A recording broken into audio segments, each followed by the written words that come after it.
Welcome to GNR news. ముందుగా headlines. Kachipeta coach factory వద్ద ధర్నాలో ప్రసంగించిన మాజీ మంత్రి ఎమ్మెల్యే హరీష్ రావు.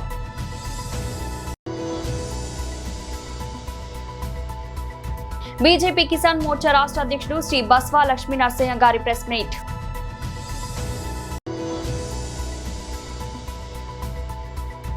వైఎస్ఆర్సీపీ రాష్ట్ర అధికార ప్రతినిధి శ్రీ కురుమూరి వెంకటరెడ్డి ప్రెస్ మీట్.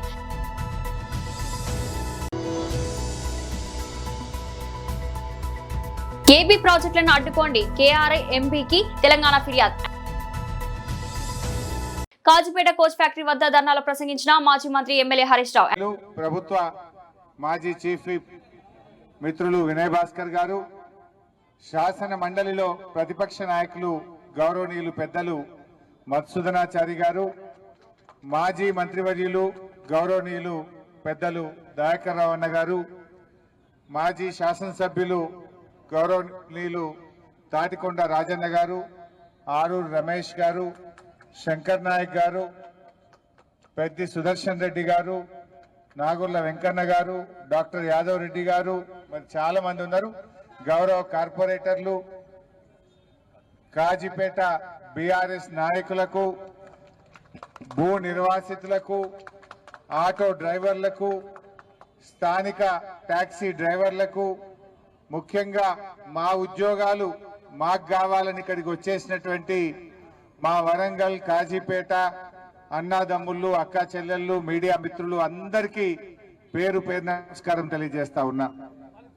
ఒక మంచి కార్యక్రమాన్ని బీఆర్ఎస్ పార్టీ ఆధ్వర్యంలో తీసుకున్నందుకు వినయ్ భాస్కర్ గారిని, మీ అందరినీ కూడా నేను అభినందిస్తా ఉన్నా. ఆనాడు మా ఉద్యోగాలు మాకు కావాలనే తెలంగాణ ఉద్యమం వచ్చింది. కేసీఆర్ గారు రాష్ట్రాన్ని సాధించడమే కాదు, స్థానికులకు 95% ఉద్యోగాల్లో వాటా కల్పించిండు ఆ రోజు కేసీఆర్ గారు. కేసీఆర్ గారు రాష్ట్రపతి ఉత్తర్వులను సవరించి అన్ని రాష్ట్ర ప్రభుత్వ ఉద్యోగాల్లో ఏ జిల్లా ఉద్యోగాలు ఆ జిల్లా బిడ్డలకే 95% దక్కే విధంగా రాష్ట్రపతి ఉత్తర్వులను సాధించింది నాడు బీఆర్ఎస్ ప్రభుత్వం. మరి మన రైల్వే కోచ్ ఫ్యాక్టరీ, ఈ కోచ్ ఫ్యాక్టరీ పోరాటం ఈనాటిది కాదు, 50 ఏండ్ల పోరాటం, 50 ఏండ్ల ఉద్యమం. ఇలా ఈ కోచ్ ఫ్యాక్టరీ తెలంగాణ రాష్ట్రం రావడం వల్ల ఈరోజు ఈ కోచ్ ఫ్యాక్టరీ మనకు వచ్చింది. ఎందుకంటే ఆ రోజు రాష్ట్ర విభజన చట్టంలో కాజీపేటలో కోచ్ ఫ్యాక్టరీ పెడతామని పార్లమెంట్ లో బిల్లు పాస్ అయింది కనుక కేసీఆర్ గారు రాష్ట్రం సాధించడం వల్ల ఈ రోజు ఈ కోచ్ ఫ్యాక్టరీ అనేటువంటిది అడుగు ముందుకు పడ్డది. ముఖ్యంగా ఈ కోచ్ ఫ్యాక్టరీ మనం ఎందుకు పోరాటం చేసినాం? ఈ ప్రాంతంలో అభివృద్ధి రావాలని, ఈ ప్రాంతంలో ఉద్యోగాలు రావాలని, ఈ ప్రాంతంలో ఆటో డ్రైవర్లకు, టాక్సీ డ్రైవర్లకు, చిరు వ్యాపారులకు ఉపాధి దొరకాలని కదా మనం కోచ్ ఫ్యాక్టరీ కావాలన్నది. 50 ఏండ్ల తర్వాత ఇవాళ కోచ్ ఫ్యాక్టరీ వస్తే ఇవాళ స్థానికులకు ఉద్యోగాలు లేవని ఈ బీజేపీ ప్రభుత్వం మనకు అన్యాయం చేస్తా ఉంది. నిజానికి కోచ్ ఫ్యాక్టరీకి ఆ రోజు 150 ఎకరాల భూమిని సేకరించి ఇచ్చింది కూడా బీఆర్ఎస్ ప్రభుత్వమే. ఆ 150 ఎకరాలు దేవాదాయ శాఖ భూములుంటే హైకోర్టు పర్మిషన్ తీసుకొని దేవాదాయ శాఖకు డబ్బులు చెల్లించి ఈ కోచ్ ఫ్యాక్టరీకి భూములు ఇచ్చింది బీఆర్ఎస్ ప్రభుత్వం. బీజేపీ కిసాన్ మోర్చా రాష్ట్ర అధ్యక్షుడు శ్రీ బస్వా లక్ష్మీ నరసింహ గారి ప్రెస్ బైట్. దేశానికి వెన్నుముక అంటే రైతులే. ఈరోజు కాంగ్రెస్ పార్టీ, రేవంత్ గారి ప్రభుత్వం పూర్తిగా రైతుల సంక్షేమాన్ని పూర్తిగా విస్మరించి పరిపాలన చేయడం జరుగుతున్నది. వరంగల్ డిక్లరేషన్లో ఏవైతే వాళ్ళు వాగ్దానాలు చేసి అధికారంలోకి వచ్చారో దాన్ని పూర్తి స్థాయిలో విస్మరించి రుణమాఫీ కానీ, అదేవిధంగా ఎంఎస్పీ కానీ, రైతు భరోసా కానీ పూర్తి స్థాయిలో వాళ్ళు విస్మరించడం జరుగుతున్నది. ముఖ్యంగా ఈ రైతు భరోసా ఏదైతే ఉందో దాదాపు ఇప్పటికీ 27,000 కోట్ల రూపాయలను ఇవ్వాల్సింది ప్రభుత్వము. కానీ ప్రభుత్వం పూర్తిగా రైతుల పట్ల నిర్లక్ష్యంతో వ్యవహరిస్తుంది. ప్రతిసారి ఎలక్షన్లో ఇక వేస్తాము అని చెప్పడం జరుగుతున్నది.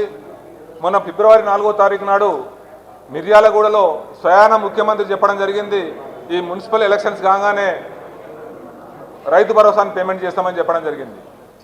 ఇది 17వ తారీఖు నాడు వేస్తామని చెప్పి వాగ్దానం చేసి మళ్ళీ మాట తప్పడం జరిగింది. అదేవిధంగా ఈ మంత్రివర్గ మీటింగ్లో వాళ్ళు నిర్ణయం తీసుకొని వేస్తారని చెప్పి అనుకుంటే మంత్రివర్గ మీటింగ్లో కూడా ఎక్కడ కూడా వాళ్ళు దీని గురించి చర్చ చేయలేదు.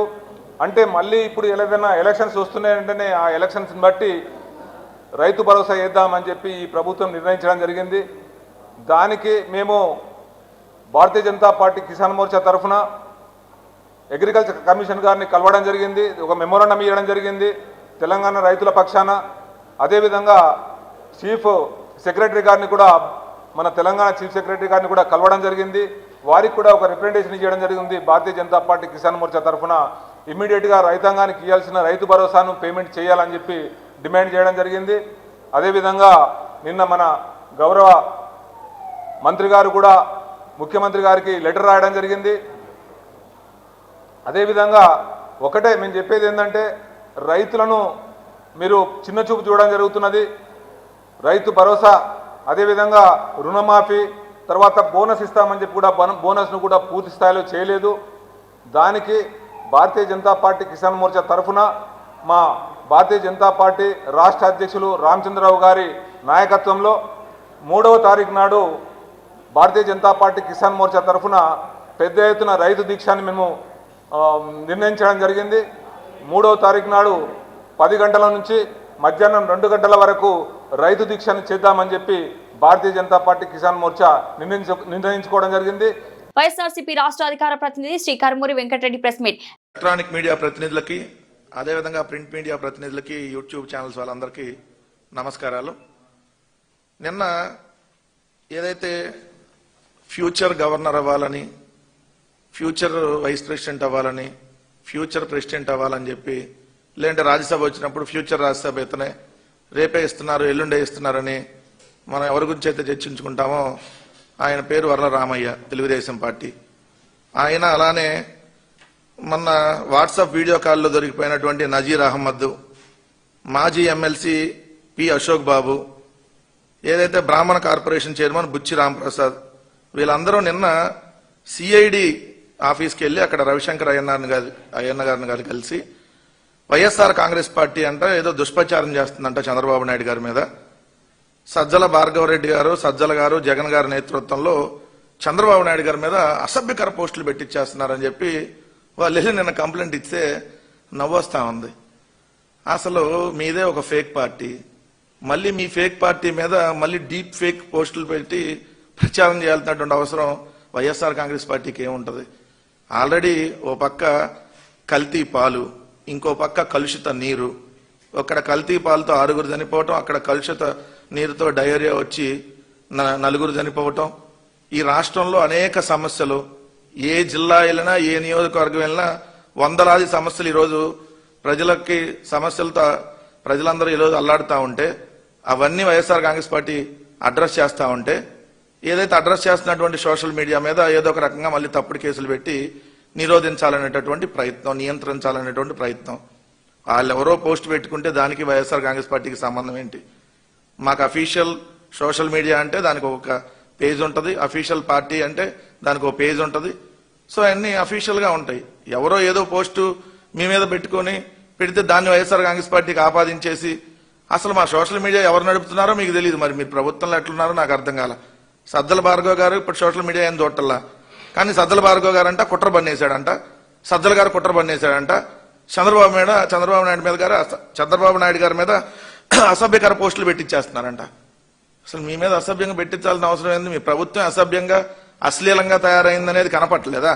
అసెంబ్లీ సాక్షిగా బేబీ బేబీ అంట ఒక ఎమ్మెల్యే, అసెంబ్లీలో వాట్సాప్ వీడియో కాల్లు చేస్తున్నటువంటి ఎమ్మెల్యే, అర్ధరాత్రి వాట్సాప్ వీడియో కాల్ చేసే కోన రవికుమార్ లాంటి వాళ్ళు, ఇంకా మీ పార్టీలో ఎమ్మెల్యేలు ఆదిమూలం నుంచి మొదలుకొని నజీర్ దాకా, అవతల పక్క శ్రీకాకుళం నుంచి అవతల చిత్తూరు దాకా ప్రతి జిల్లాలో మీ ఎమ్మెల్యేలు అశ్లీలంగా అసభ్యంగానే కదా ప్రవర్తిస్తుంది.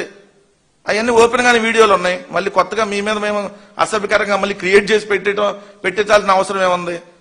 అయినా అసలు ఈ ఫేక్ ఫ్యాక్టరీలకి ఆద్యులు ఎవరు? ఈ ఫేక్ పోస్టులకు ఆద్యులు ఎవరు? చంద్రబాబు నాయుడు గారి రాజకీయ జీవితం మొత్తంగా మనం చూస్తే M6 ఫార్ములాతో రాజకీయం నడిపాడు ఇప్పటి వరకు. కృష్ణా జిల్లాల వినియోగంపై ఆంధ్రప్రదేశ్ తెలంగాణ రాష్ట్రాల మధ్య మరోసారి వివాదం రాజుకుంది. కృష్ణా బేసిన్ అవసరాలను తీర్చుకోవడానికి ఏపీ ప్రభుత్వం నిబంధనల విరుద్ధంగా నీటిని ఇతర బేసిన్లకు తరలిస్తుందని తెలంగాణ తీవ్ర అభ్యంతరం వ్యక్తం చేసింది.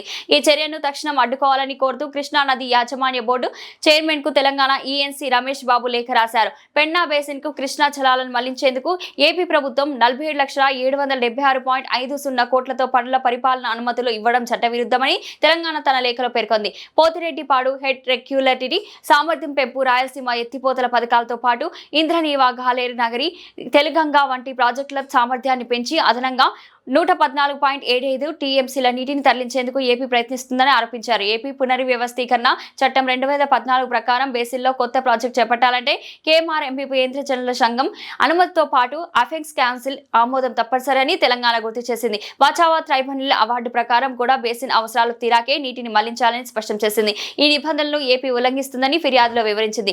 ఏపీ ఉల్లంఘనపై 2021 నుంచి తాము ఎన్నోసార్లు ఫిర్యాదు చేసినా బోర్డు స్పందించడం లేదని, అదే సమయంలో తమ ప్రాజెక్టులపై ఏపీ చేసే ఫిర్యాదులపై మాత్రం తక్షణమే స్పందిస్తుందని తెలంగాణ ఆక్షేపించింది. తాము చేపడుతున్నవి ఉమ్మడి రాష్ట్రంలో ప్రతిపాదించిన ప్రాజెక్టులేనని, కొత్తవి కావని స్పష్టం చేసింది. లిక్కర్ కేసులో క్లీన్ చిట్ సంబరాల్లో ఆమ్ ఆద్మీ పార్టీ శ్రేణులు. ఢిల్లీ మాజీ ముఖ్యమంత్రి అరవింద్ కేజ్రీవాల్, మాజీ ఉప ముఖ్యమంత్రి మనీష్ సిసోడియాతో పాటు మరో 23 మంది లిక్కర్ కేసు విషయంలో దర్యాప్తు సంస్థ క్లీన్ చిట్ ఇవ్వడంతో పార్టీ శ్రేణుల్లో సంబరాలు వెల్లివిరిశాయి. దేశవ్యాప్తంగా కార్యకర్తలు ఆనందం వ్యక్తం చేస్తూ స్వీట్లు పంచుకున్నారు. ఉప్పల్ ప్రాంతంలో Aam Aadmi Party ex convener Banjapalli Sudharani ఆధ్వర్యంలో కార్యకర్తలు స్వీట్లు పంచుకుని సంబరాలు జరుపుకున్నారు. న్యాయకత్వానికి మద్దతుగా నినాదాలు చేస్తూ తమ ఐక్యతను చాటారు. ఈ సందర్భంగా సుధారాణి మాట్లాడుతూ ప్రజాసేవే తమ ధ్యేయమని, భవిష్యత్తులో మరింత ఉత్సాహంతో ముందుకు సాగుతామని స్పష్టం చేశారు. కార్యక్రమంలో మహిళా నాయకులు, స్థానిక కార్యకర్తలు పాల్గొన్నారు. జై తెలంగాణ, జై తెలంగాణ, జై ఆమ్ ఆద్మీ పార్టీ, జై ఆమ్ ఆద్మీ పార్టీ.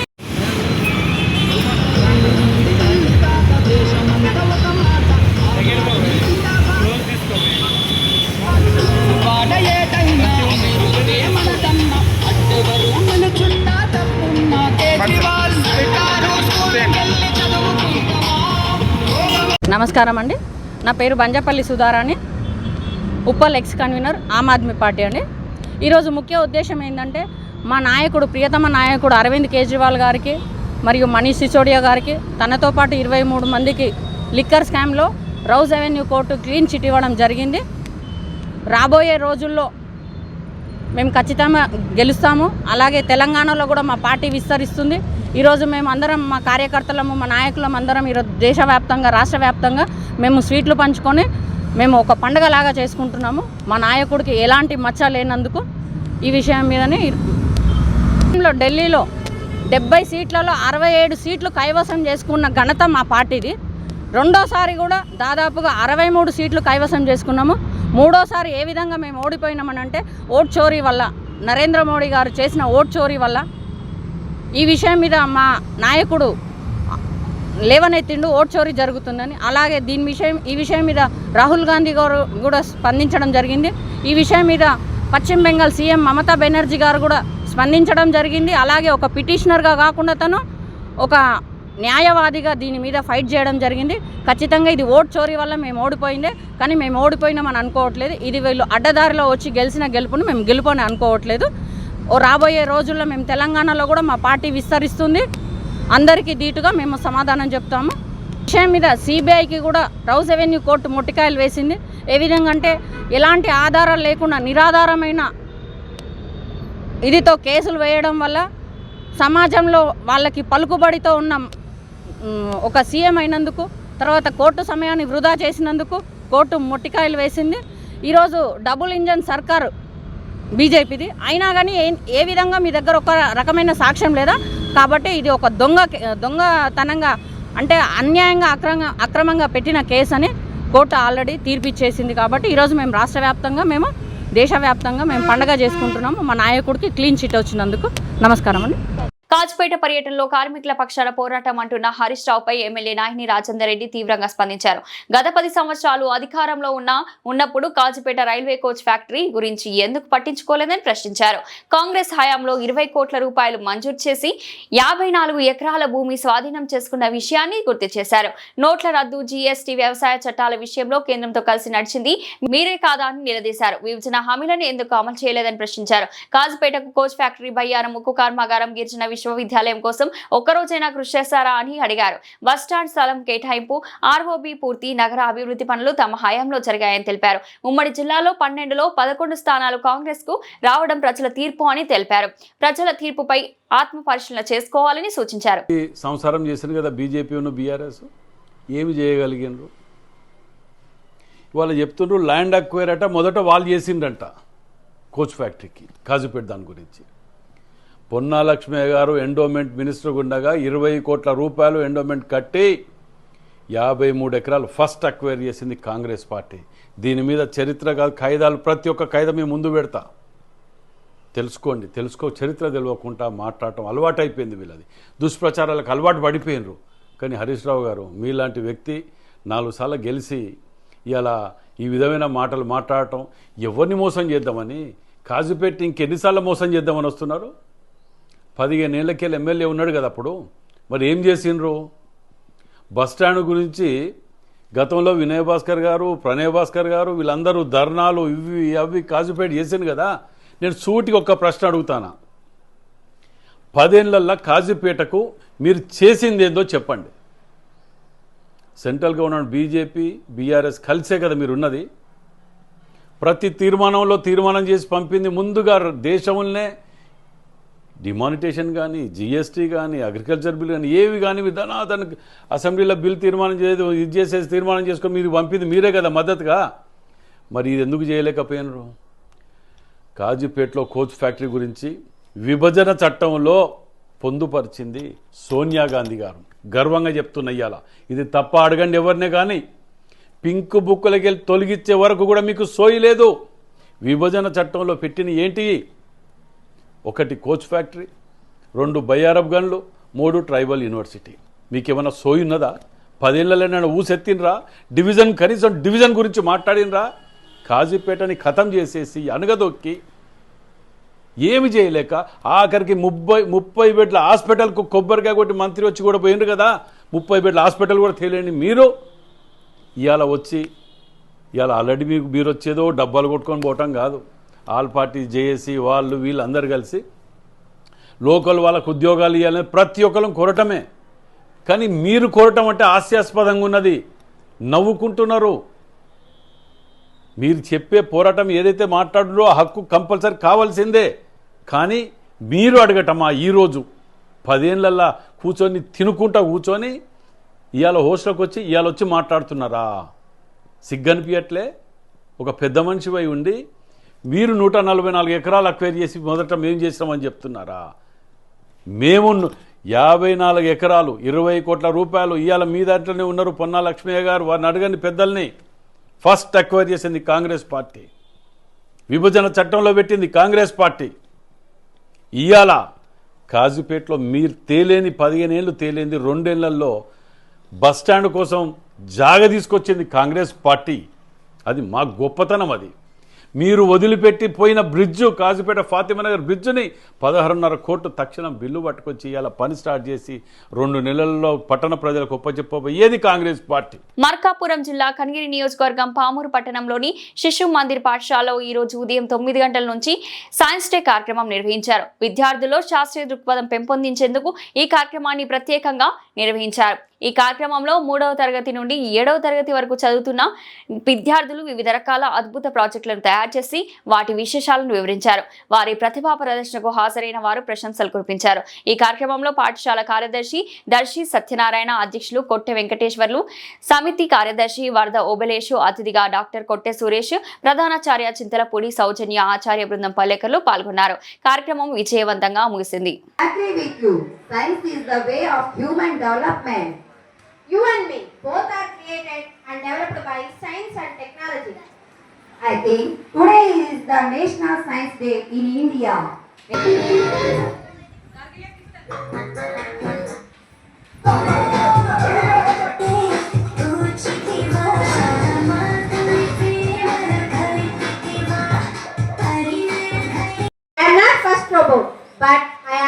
advanced.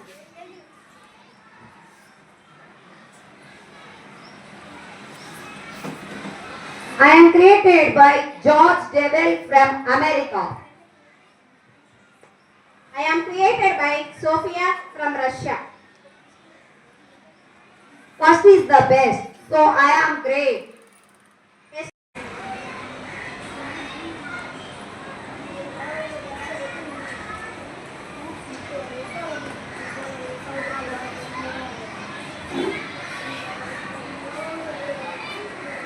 అందరికీ ఈరోజు శుభాకాంక్షలు. సైన్స్ డే సందర్భంగా మా పాఠశాల విద్యార్థులందరూ కూడా ఎన్నో ప్రయోగాలు చేశారు. దాన్ని అన్నీ కూడా ఎక్స్ప్లెయిన్ చేయడం జరిగింది. శ్రీ సరస్వతి శిశు మందిర్ ఇంగ్లీష్ మీడియం పాఠశాల నందు సైన్స్ డే సందర్భంగా మా పాఠశాల విద్యార్థులందరూ కూడా ఎన్నో రకాల ప్రయోగాలు చేసి వాటిని ఎక్స్ప్లెయిన్ చేయడం జరిగింది. ఇలాగే ఇంకా ఎన్నో కార్యక్రమాలు చేస్తూ మా పాఠశాల ఇంకా ముందుకెళ్తుందని మేము కోరుకుంటున్నాను. ముందుగా సైన్స్ దినోత్సవ శుభాకాంక్షలు అందరూ. ఈరోజు మా సరస్వతి శిశు మందిర్ యొక్క పాఠశాల విద్యార్థులు అద్భుతంగా సైన్స్కి సంబంధించింది కేవలం 3వ తరగతి విద్యార్థుల నుంచే వాళ్ళ యొక్క క్రియేటివ్నెస్ పెరిగేసి అద్భుతమైన ప్రయోగాలు చేశారు. వచ్చిన అతిథులందరూ కూడా మా విద్యార్థులందరినీ అభినందించారు. ఆ రోబో అయితేనేమి, చంద్రయాన్ అయితేనేమి, అద్భుతంగా వాటర్ ఫిల్టరింగ్ అయితేనేమి, అద్భుతంగా డైజెషన్ సిస్టమ్ అయితేనేమి, లావా ఎక్స్పెన్స్ అయితేనేమి, చిన్న పిల్లల్లో ఇంత క్రియేట్ చేసుకొని వచ్చినటువంటి మా యొక్క స్టాఫ్ను మరియు మా విద్యార్థులను మేము మేనేజ్మెంట్ తరఫున ప్రత్యేకంగా అభినందిస్తున్నాం. అందరికీ నమస్కారం. ముందుగా అందరికీ సైన్స్ డే శుభాకాంక్షలు. మా పాఠశాల విద్యార్థులు ఎక్కువ ఇంట్రెస్ట్ చూపిస్తారు సైన్స్ పట్ల. ఆసక్తిగా ప్రతిదాన్ని డౌట్ అడగడం, ఎలా చేయాలి ఏంటి అనే దాన్ని ఆసక్తి కనిపించడంతో మాకు ఇంకా ఇంట్రెస్ట్గా ఎక్కువ నేర్పించాలని ఆ కోరిక కలుగుతుంది. చాలా బాగా చేస్తారు మా పిల్లలు. ఇన్ని ప్రయోగాలు సక్సెస్ఫుల్గా వాళ్ళే చేశారు కష్టపడి. మా యొక్క ఇంట్రడక్షన్స్ తీసుకొని ఇన్స్ట్రక్షన్స్తో వాళ్ళే క్రియేటివ్ ఉపయోగించి చేసినందుకు చాలా సంతోషంగా ఉంది. బులెటిన్ ముగించే ముందు హెడ్లైన్స్ మరోసారి. కాచిపేట కోచ్ ఫ్యాక్టరీ వద్ద ధర్నాలో ప్రసంగించిన మాజీ మంత్రి ఎమ్మెల్యే హరీష్ రావు.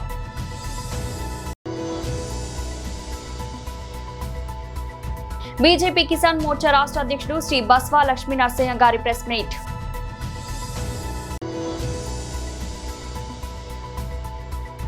వైఎస్ఆర్సీపీ రాష్ట్ర అధికార ప్రతినిధి శ్రీ కురుమూరి వెంకటరెడ్డి ప్రెస్ మీట్.